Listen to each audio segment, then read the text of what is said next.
आप सभी का आपके अपने YouTube चैनल यूपीएससी इन्फो 24 में स्वागत है। तो दोस्तों, हम उम्मीद करते हैं कि आप सभी लोग स्वस्थ होंगे और खुश होंगे। फ्रेंड्स, ये पॉलिटिकल का पीजीटी पॉलिटिकल का जो ये प्रैक्टिस सेट चल रहा है, इसका ये 5वां भाग है। तो अगर आप टीजीटी, पीजीटी और एलटी ग्रेड की तैयारी कर रहे हैं तो शायद ये वीडियो आपके लिए है। स्टार्ट करते हैं फ्रेंड्स 71 नंबर क्वेश्चन से। निम्न में से कौन राजनीतिक विज्ञान को विज्ञान नहीं मानता? निम्न में से कौन राजनीतिक विज्ञान को विज्ञान नहीं मानता? अरस्तु, Jellinek, Lord Bryce, F.W.. Maitland. कौन नहीं मानता है ये आपको बताना है। तो आंसर जो हो जाएगा 4 सही हो जाएगा, एफ.डब्ल्यू. मेटलैंड। एफ.डब्ल्यू. मेटलैंड राजनीतिक विज्ञान को विज्ञान नहीं मानते हैं और ऊपर जो तीनों हैं वो मानते हैं। तो व्याख्या देखिए फ्रेंड्स। राजनीतिक विज्ञान को विज्ञान की श्रेणी में रखा जाए या कला की श्रेणी में, यह बात पूर्णतः स्पष्ट नहीं है। कुछ विद्वान इसे विज्ञान मानते हैं। अरस्तु, Jellinek, Lord Bryce, Hobbes, Jenks, Laski जैसे विद्वान विज्ञान मानते हैं। कौन कौन विद्वान विज्ञान मानते हैं? अरस्तु, जेनिलेक, लॉर्ड ब्राइस, हॉब्स, जेनेक, लास्की जैसे विद्वान ने विज्ञान माना है। जबकि इसके विपरीत काम्टे, मैटलैंड जैसे विद्वान ने राजनीतिक विज्ञान को विज्ञान स्वीकार नहीं किया है। आगे देखिए फ्रेंड्स, 72 नंबर क्वेश्चन है। निम्न में से कौन एक आदर्शवादी विचारक नहीं है? Hegel, Green, Bosanquet, Bentham. तो आंसर जो हो जाएगा आपका वेथम आदर्शवादी विचारक नहीं है और तीनों लोग आदर्शवादी विचारक हैं। व्याख्या देखते हैं। हेगल, ग्रीन, बोसांके यह सभी उदारवादी विचारक हैं, जबकि वेथम उपयोगितावादी विचारक हैं। जर्मी वेथम को उपयोगितावाद को व्यवस्थित रूप से उपयोग करने वाला प्रथम प्रतिपादक माना जाता है। जर्मी वेथम को दार्शनिक आमूलवादी की संज्ञा भी दी जाती है। जर्मनी वेथम ने प्राकृतिक अधिकार, सामाजिक समझौता, सामान्य इच्छा सिद्धांत जैसे अमूर्त विचारों का विपरीत खंडन करते हुए कहा है कि मानव जीवन का मूल उद्देश्य सुखों की प्राप्ति एवं दुखों को कम करना है। वेथम ने सुख दुख को मानव जीवन के दो स्वामियों के रूप में वर्णित किया है। वेथम ने सुख दुख को मानव जीवन के दो स्वामियों के रूप में वर्णित किया है। वेथम की प्रमुख रचनाओं में an introduction to the principle of morals and legislations, fragment of government, theory of punishment and reward आदि शामिल है। इनकी 3 पुस्तक यहाँ पे है। पहला नंबर है an introduction to the principle of morals and legislation, दूसरा है फ्रैगमेंट ऑफ गवर्नमेंट, तीसरा है theory of punishment and reward. आगे देखिए फ्रेंड्स, 73 नंबर क्वेश्चन है। निम्न में से किसका संबंध शीत युद्ध से नहीं है? किसका संबंध शीत युद्ध से नहीं है ये बताना है। फल्टन भाषण का, ट्रूमैन सिद्धांत का, मार्शल योजना का, उपयुक्त में से कोई नहीं। तो आंसर जो हो जाएगा उपयुक्त में से कोई नहीं। आगे देखिए, सबका क्या है, इससे संबंध है, तो ये आप ध्यान रखेंगे। फल्टन भाषण, ट्रूमैन सिद्धांत, मार्शल योजना यह सभी शीत युद्ध से किसी न किसी प्रकार से संबंधित हैं। शीत युद्ध से अभिप्राय उस स्थिति से है जिसके अंतर्गत युद्ध न होते हुए भी युद्ध की परिस्थितियां बनी रहती है। शीत युद्ध द्वितीय विश्व युद्ध के बाद दो महाशक्तियों सोवियत संघ और सोवियत संयुक्त राज्य अमेरिका के मध्य प्रारंभ हुआ था, जिसमें दोनों शक्तियों ने शांतिपूर्वक राजनीतिक संबंध रखते हुए भी एक दूसरे के प्रति शत्रुता भाव रखा। आगे है शीत युद्ध कूटनीतिक, वाक युद्ध, वैचारिक युद्ध, जिसके अंतर्गत दोनों महाशक्तियों ने व्यापक प्रचार, सैनिक संधियां, प्रादेशिक संगठनों की स्थापना आदि के द्वारा अपने स्थिति को लगातार सुदृढ़ बनाए रखने का प्रयास किया। शीत युद्ध का समापन सोवियत संघ के विघटन के साथ हुआ। ब्रिटिश प्रधानमंत्री चर्चिल द्वारा अमेरिका के फुलटन नामक स्थान पर 5 मार्च 1946 को दिए गए भाषण को शीत युद्ध का आरंभ माना जाता है, जिसके अंतर्गत चर्चिल ने कहा था कि हमें तानाशाही के एक स्वरूप के स्थान पर दूसरे स्वरूप की स्थापना को रोकना चाहिए। इस भाषण के बाद सोवियत विरोधी एवं साम्य विरोधी विचारों एवं भावनाओं का प्रस्फुटन हुआ। आगे देखिए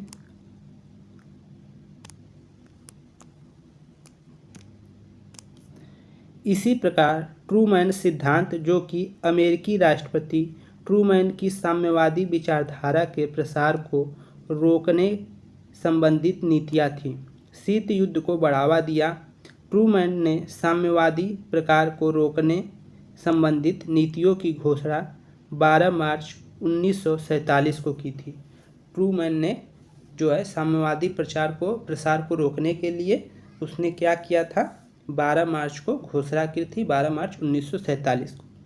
इसी प्रकार मार्शल योजना, जो अप्रैल 1947 को अमेरिकी विदेश सचिव मार्शल द्वारा यूरोप के पुनरुद्धार को लेकर थी, उसमें कहा गया था कि यदि तुरंत यूरोप का आर्थिक पुनरुत्थान नहीं किया गया तो साम्यवाद तीव्रता के साथ यूरोप में स्थापित हो जाएगा। इसके फलस्वरूप अमेरिकी राष्ट्रपति ट्रूमैन ने मार्शल योजना को आरंभ किया। इस योजना के अंतर्गत सहायता प्राप्त करने वाले देशों पर यह शर्त लागू की गई कि वह अपने देश की शासन व्यवस्था में साम्यवादियों या साम्यवादी नीतियों को स्थान नहीं देंगे। मार्शल योजना ने भी अमेरिका की साम्यवादी विरोध नीति को सफल बनाने में महत्वपूर्ण योगदान दिया। ठीक है, मार्शल योजना ने भी अमेरिका की साम्यवादी विरोध नीति को सफल बनाने में क्या दिया, महत्वपूर्ण योगदान दिया। मतलब वो साम्यवाद के खिलाफ अमेरिका हमेशा था, इसीलिए उन्होंने मार्शल योजना लाया। तो इस योजना के तहत हम आपको ऋण देंगे या पैसे देंगे तो आप क्या करेंगे, रूस के खिलाफ रहेंगे, साम्यवादी नीतियों का आप सपोर्ट नहीं करेंगे। तो ये जो मार्शल योजना था, इस प्रकार इन्होंने क्या किया, इस योजना के तहत अपने जो साम्यवादी विरोधी नीतियाँ थी अमेरिका की, वो सफल रही। उन्होंने कहीं ना कहीं अपने आप को सफलता हासिल की। आगे देखिए, संयुक्त राज्य अमेरिका और भूतपूर्व सोवियत संघ के संदर्भ में देतात का तात्पर्य क्या है? देतात का तात्पर्य क्या है? तो परस्पर शत्रुता, दोनों के मध्य तनाव की शिथिलता, परस्पर अविश्वास, प्रतिस्पर्धा। तो इसमें क्या हो जाएगा, डेटेंट का तात्पर्य क्या था? तो आंसर दूसरा सही हो जाएगा, दोनों के मध्य तनाव में स्थिरता सही है। व्याख्या देखिए फ्रेंड्स, संयुक्त राज्य अमेरिका और भूतपूर्व सोवियत संघ के संदर्भ में देतात या डेटेंट का तात्पर्य दोनों शक्तियों के मध्य तनाव में स्थिरता से लिया गया है, शिथिलता से लिया गया है, तनाव जो कम हुआ है उससे लिया गया है। देतांत एक फ्रेंच शब्द है, इसका शाब्दिक अर्थ होता है तनाव में शिथिलता आना।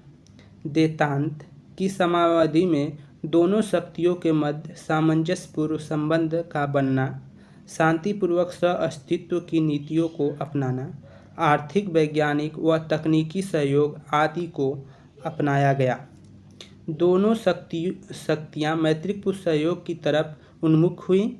दोनों देशांत का अर्थ युद्ध का समापन नहीं, दोनों शक्तियों में प्रतिस्पर्धा भी विद्यमान थी। आगे देखिए, राम मनोहर लोहिया किसके समर्थक थे? राम मनोहर लोहिया किसके समर्थक थे?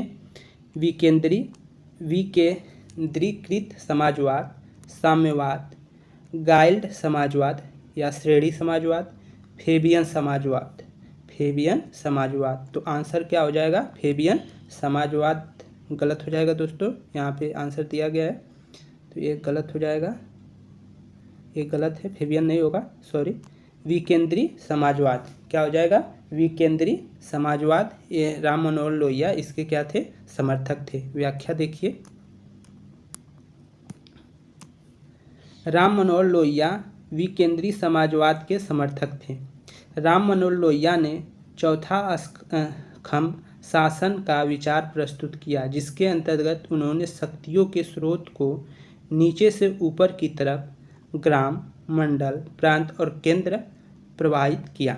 ठीक है, राम मनोहर लोहिया विकेंद्रीकृत समाजवाद के समर्थक थे। राम मनोहर लोहिया ने चौथा खंभ या स्तंभ शासन का विचार प्रस्तुत किया। चौखंभा शासन का जो है, चौखंभा शासन का विचार प्रस्तुत किया, जिसके अंतर्गत उन्होंने शक्तियों के स्रोत को नीचे से ऊपर की तरफ प्रवाहित किया। इसमें क्या था? ग्राम, मंडल, प्रांत और केंद्र। राम मनोहर लोहिया ने समाजवाद की पुष्टि के संदर्भ में सप्त क्रांति का आह्वान किया। राम मनोहर लोहिया ने कांग्रेस सोशलिस्ट 1934 नामक साप्ताहिक पत्रिका का संपादन भी क्या किया था? तो कब किए थे कांग्रेस सोशलिस्ट का? 1934 में नामक 1934 में किया था और ये साप्ताहिक पत्रिका था, एक पत्र। वर्ष 1955 में भारतीय समाजवादी दल का निर्माण तथा हिंदी को भारत की राज्य भाषा बनाने का प्रबल समर्थन दिया। राम मनोहर लोहिया की रचनाओं में aspect of socialist policy, wheel of history, marks, Gandhi खंड सोशलिज्म आदि शामिल है। आगे देखिए, निम्न में से किस प्रशासकीय अभिकरण के पास कार्य संपादन का अधिकार है? निम्न में से किस प्रशासकीय अभिकरण के पास कार्य संपादन का अधिकार है?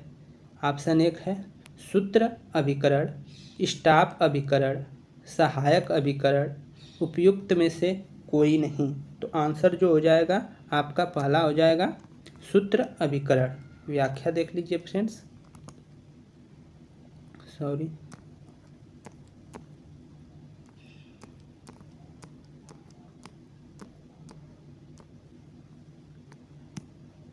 व्याख्या देखिए, सूत्र अभिकरण के पास कार्य संपादन का एकाधिकार है। सूत्र अभिकरण वास्तविक रूप से नीतियों को लागू करता है, अर्थात संगठन के प्राथमिक कार्यों का संपादन सूत्र अभिकरण द्वारा किया जाता है। प्रत्येक देश का सरकारी प्रशासन जिन बड़ी बड़ी इकाइयों में विभाजित होता है वह सूत्र अभिकरण कहलाती है। इसका संबंध विशेष रूप से नीति निर्माण से होता है। सूत्र अभिकरण कार्यात्मक, इसका मुख्य कर्तव्य उद्देश्यों का प्राप्ति करना होता है। सूत्र अभिकरण के उदाहरण में अमेरिका का स्वतंत्र नियामक विभाग, लोक निगम, भारत में आंतरिक सुरक्षा विभाग, रक्षा विभाग, डाक विभाग, दूरसंचार विभाग, गृह विभाग, परिवार कल्याण विभाग आदि शामिल हैं। तो सूत्र अभिकरण में अमेरिका का स्वतंत्र नियामक विभाग, लोक विभाग जो लोक निगम विभाग जो है वो, भारत में आंतरिक सुरक्षा विभाग, रक्षा विभाग, डाक विभाग, दूरसंचार विभाग, गृह विज्ञान, परिवार, ये सब शामिल है। आगे देखिए, न्यायिक पुनरावलोकन की शक्ति प्राप्त है। किसको प्राप्त है? तो फ्रेंड्स आंसर हो जाएगा सर्वोच्च न्यायालय और उच्च न्यायालय दोनों को। न्यायिक पुनरावलोकन की शक्ति किनको प्राप्त है भारत में? तो हमारे न्यायपालिका को। तो यहाँ पे सर्वोच्च न्यायालय और उच्च न्यायालय दोनों को। व्याख्या देखिए फ्रेंड्स, न्यायिक पुनरावलोकन की शक्ति सर्वोच्च न्यायालय अनुच्छेद 32 के तहत एवं उच्च न्यायालय अनुच्छेद 226 दोनों को प्राप्त है। तो न्यायिक पुनरावलोकन की शक्ति सर्वोच्च न्यायालय एवं उच्च न्यायालय दोनों को प्राप्त है। सर्वोच्च न्यायालय को जो प्राप्त है वो अनुच्छेद 32 के तहत प्राप्त है और उच्च न्यायालय को जो प्राप्त है अनुच्छेद 226 के तहत प्राप्त है। न्यायिक पुनरावलोकन की शक्ति न्यायालय को मौलिक अधिकारों के संरक्षण के रूप में स्थापित करती है। न्यायिक पुनरावलोकन की शक्ति न्यायालय को मौलिक अधिकारों के संरक्षक के रूप में स्थापित करती है। भारतीय संविधान में न्यायिक पुनरावलोकन का समर्थन करने वाले अन्य प्रविष्टि प्रावधानों में अनुच्छेद 372 एक, फिर अनुच्छेद 13, अनुच्छेद 251 और 254, अनुच्छेद 264 3, अनुच्छेद 245, अनुच्छेद 131 और 136, अनुच्छेद 137 आदि शामिल हैं। न्यायिक पुनरावलोकन से अभिप्राय न्यायालय की उस शक्ति से है जो विधायी अधिनियमों एवं कार्यपालिका के आदेशों को संवैधानिकता की जांच करने से संबंधित होती है। यह केंद्र एवं राज्य सरकारों दोनों पर लागू होता है। आगे भारतीय संविधान में न्यायिक पुनरावलोकन के प्रावधान को अमेरिका संविधान से उपबंधित किया गया है तथा भारत में विधि द्वारा स्थापित प्रक्रिया को अपनाया गया है। तो जो न्यायिक पुनरावलोकन का प्रावधान वो अमेरिका से लिया गया है, ठीक है, ये भी याद रखेंगे। नोट, इस आयोग ने इस प्रश्न का उत्तर 3 को माना है जिसका आधार अनुच्छेद 137 है जो सर्वोच्च न्यायालय के पुनर्विचार संबंधी क्षेत्राधिकार से संबंधित है। तो इसको आयोग ने इस क्वेश्चन का जो आंसर 137 3 माना था और हम लोग क्या है आंसर को 4 मान रहे हैं कि दोनों को क्या है न्यायिक पुनरावलोकन की शक्ति प्राप्त है दोनों को। लेकिन जो हमारे आयोग है उसने क्या माना था, तीसरे को, सिर्फ सर्वोच्च न्यायालय को माना था। ठीक है,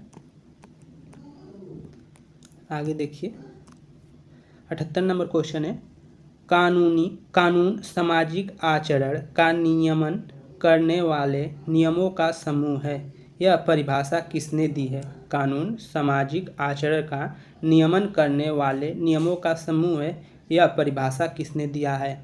हाब्स ने, हालैंड ने, डिग्वी ने, ऑस्टिन ने। तो आंसर क्या हो जाएगा दोस्तों? डिग्वी ने। डिग्वी ने इस परिभाषा को दिया है कि कानून सामाजिक आचरण का नियमन करने वाले नियमों का समूह है। व्याख्या देखिए फ्रेंड्स, कानून सामाजिक आचरण कानून सामाजिक आचरण का नियमन करने वाले नियमों का समूह है। यह कथन डिग्वी का है। डिग्वी एक फ्रांसीसी बहुलवादी विचारक है। बहुलवादियों का मानना है कि कानून राज्य से स्वतंत्र एवं उच्च होता है तथा राज्य कानून को सीमित नहीं कर सकता, जबकि कानून राज्य को सीमित कर सकता है। आगे देखिए, ये डिग्वी जो है फ्रांस के हैं और ये बहुलवादी विचारक हैं। इसको आप ध्यान में रखेंगे।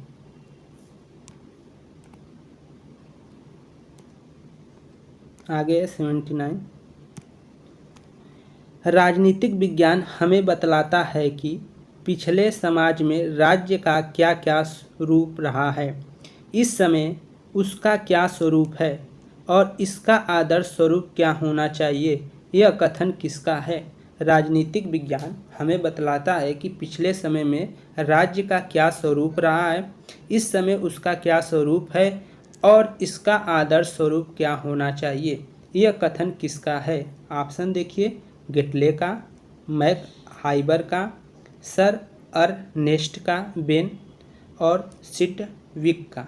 तो आंसर जो हो जाएगा आपका गेटले हो जाएगा। गेटले ने इस कथन को कहा है। व्याख्या देख लीजिए फ्रेंड्स। राजनीतिक विज्ञान हमें बतलाता है कि पिछले समय में राज्य का क्या क्या रूप रहा है, इस समय उसका क्या स्वरूप है और इसका आदर्श रूप क्या होना चाहिए। यह कथन गेटले द्वारा अभिव्यक्त किया गया है। गेटले का मानना है कि राजनीतिक विज्ञान के अंतर्गत राज्य के अतीत, वर्तमान और भविष्य तथा साथ ही राजनीतिक संगठनों व राजनीतिक सिद्धांतों का भी अध्ययन किया जाता है। गेटले का मानना है कि राजनीतिक विज्ञान के अंतर्गत राज्य के अतीत, वर्तमान, भविष्य साथ ही साथ राजनीतिक संगठनों एवं राजनीतिक सिद्धांतों का भी अध्ययन किया जाता है। एक गेटले का मानना है। आपका 80 नंबर क्वेश्चन है फ्रेंड्स। भारत के संविधान के अंतर्गत निम्नलिखित में से कौन सा एक मूल कर्तव्य नहीं है। आप देख लीजिए। लोक निर्वाचन में मतदान करना, वैज्ञानिक मनोभाव का विकास करना, सार्वजनिक संपत्ति को सुरक्षा करना या सुरक्षित रखना, संविधान के आबद्ध रहना और उसके आदर्शों का सम्मान करना। तो कौन सा आंसर हो जाएगा? ऑप्शन ए, लोक निर्वाचन में मतदान करना। ये आपका ठीक है अधिकार है, कर्तव्य नहीं है। ठीक है, ये आपका अधिकार है, मौलिक अधिकार। ठीक है। भारत के संविधान के अंतर्गत लोक निर्वाचन में मतदान करना एक मूल कर्तव्य नहीं है। भारतीय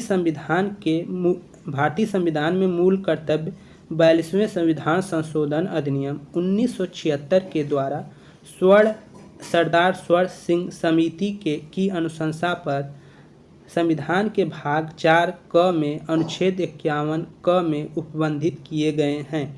मूल रूप से मौलिक कर्तव्यों की संख्या 10 थी, किंतु वर्तमान में मौलिक कर्तव्यों की संख्या 11 है। 11वें मौलिक कर्तव्य को 86वें संविधान संशोधन 2002 में जोड़ा गया। मौलिक कर्तव्यों की अवधारणा सोवियत संघ से ली गई है। तो मौलिक कर्तव्य कहाँ से लिया गया है? सोवियत संघ से लिया गया है। और मौलिक कर्तव्य में जो 11वां मौलिक कर्तव्य जोड़ा गया था वो कब जोड़ा गया था? तो 2002 में जोड़ा गया था। किस संविधान संशोधन द्वारा जोड़ा गया था? 86वें संविधान संशोधन द्वारा जोड़ा गया था। ये सब तथ्य याद रखेंगे। 81 नंबर है क्वेश्चन। स्वतंत्रता और समानता एक दूसरे के विरोधी हैं, यह मत किसका है? ऑप्शन है लॉर्ड एक्टन का, टी.एच. ग्रीन का, एच.जे. लास्की का, ई. बारकर का। तो आंसर हो जाएगा लॉर्ड एक्टन का। स्वतंत्रता और समानता एक दूसरे के विरोधी है, यह कथन एक्टन का है, लॉर्ड एक्टन का। व्याख्या देखिए फ्रेंड्स। स्वतंत्रता एवं समानता एक दूसरे के विरोधी हैं, यह मत लॉर्ड एक्टन का है। लॉर्ड एक्टन का मानना था कि समानता की उत्कृष्ट अभिलाषा के कारण स्वरूप स्वतंत्रता की आशा पूर्णतः व्यर्थ हो गई है। इसीलिए स्वतंत्रता व समानता एक साथ नहीं हो सकते। इनका कहना था कि समानता प्राकृतिक प्रदत्त न होकर कृत्रिम होती है, जबकि स्वतंत्रता प्राकृतिक प्रदत्त होती है।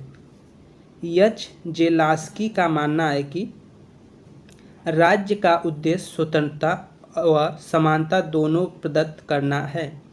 लास्की ने स्वतंत्रता और समानता को एक दूसरे का पूरक माना है। लास्की जो कह रहे हैं उनका कथन है कि राज्य का उद्देश्य स्वतंत्रता और समानता दोनों प्रदत्त करना है, देना है, राज्य का यह उद्देश्य होना चाहिए। लास्की ने स्वतंत्रता और समानता को एक दूसरे का पूरक माना है और वहीं पे स्वतंत्रता और समानता का एक दूसरे का विरोधी लॉर्ड एक्टन ने माना है। और लॉर्ड एक्टन कहते हैं कि लॉर्ड एक्टन का मानना है कि समानता की उत्कृष्ट अभिलाषा के कारण स्वरूप स्वतंत्रता की आशा पूर्णतः व्यर्थ हो गई है। इसीलिए स्वतंत्रता और समानता एक साथ नहीं हो सकते। इनका कहना था कि समान प्राकृतिक प्रदत्त न होकर कृत्रिम होती है। समानता प्राकृतिक प्रदत्त न होकर कृत्रिम होती है, जबकि स्वतंत्रता प्राकृतिक होती है।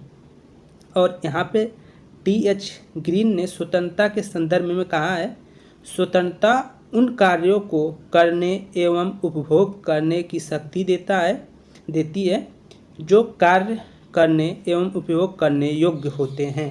ये कथन किसका है, ये पूछा जा सकता है। तो T.H. ग्रीन ने क्या कहा है स्वतंत्रता के संदर्भ में, स्वतंत्रता उन कार्यों को करने एवं उपयोग करने की शक्ति देती है जो कार्य करने एवं उपयोग करने योग्य होते हैं। आगे देखिए 82 नंबर क्वेश्चन है, निम्न में से कौन सी पुस्तक हेनरी फेयोल की रचना नहीं है। हेनरी फेयोल की रचना कौन सी नहीं है ये बताना है, ठीक है। तो आंसर जो हो जाएगा आपका तीसरा, the theory of social economics organization, ये आपका हेनरी फेयोल की पुस्तक नहीं है और सभी पुस्तक हेनरी फेयोल की है। तो general in the industrial development, ये भी हेनरी फेयोल की है। The theory of administration of the state, ये भी उन्हीं की है। जनरल प्रिंसिपल ऑफ अंडरमिनिस्ट्रेशन, ये भी आपका हेनरी फेयोल की पुस्तक है। व्याख्या देख लेते हैं। हेनरी फेयोल 1814 से 1925 इनका जो डेट ऑफ बर्थ है या कार्यकाल है। फ्रांस के खनन इंजीनियर तथा प्रबंध सिद्धांतकार थे। इन्होंने व्यवसाय प्रकाशन का समान सिद्धांत विकसित किया, जिसका 20वीं सदी के प्रारंभ में व्यापक प्रभाव था।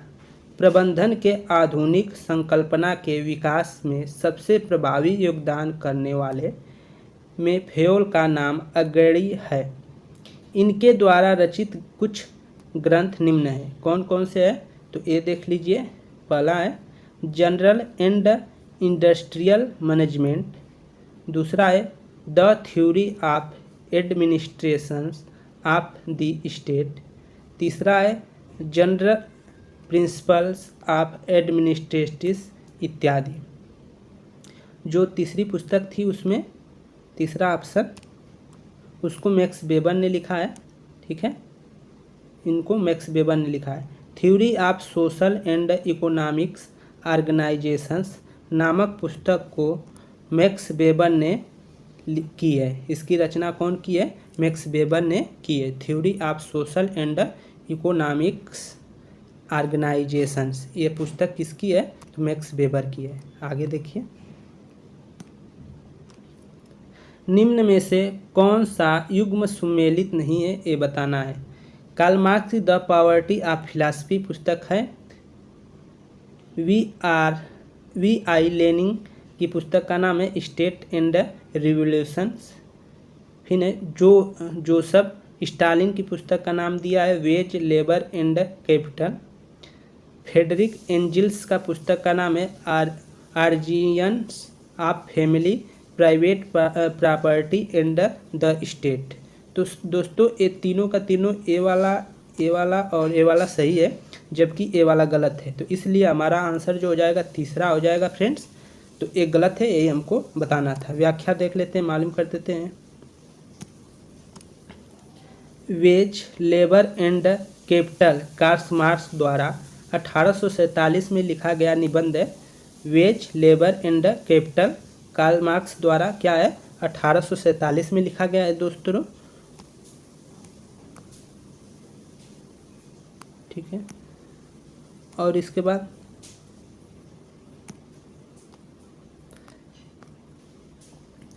जिसे पहली बार अप्रैल 1949 में न्यूरेनीसे जिंगतुंग में प्रकाशित किया गया।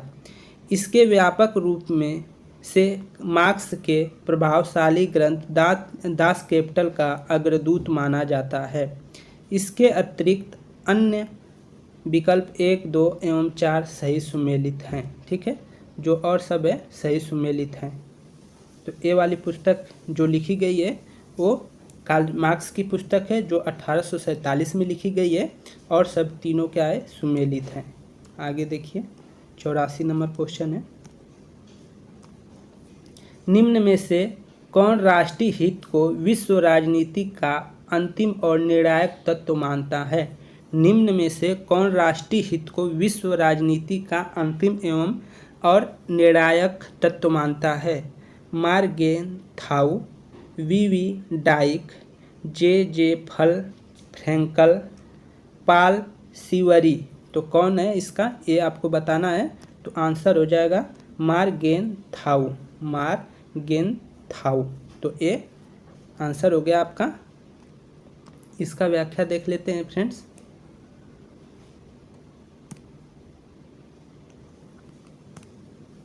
मार्गेनथाउन एक राजनीतिक विचारक थे।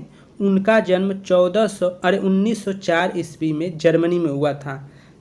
मार्गेनथाउन वह पहले विचारक थे जिन्होंने यथार्थवाद को वैज्ञानिक रूप दिया।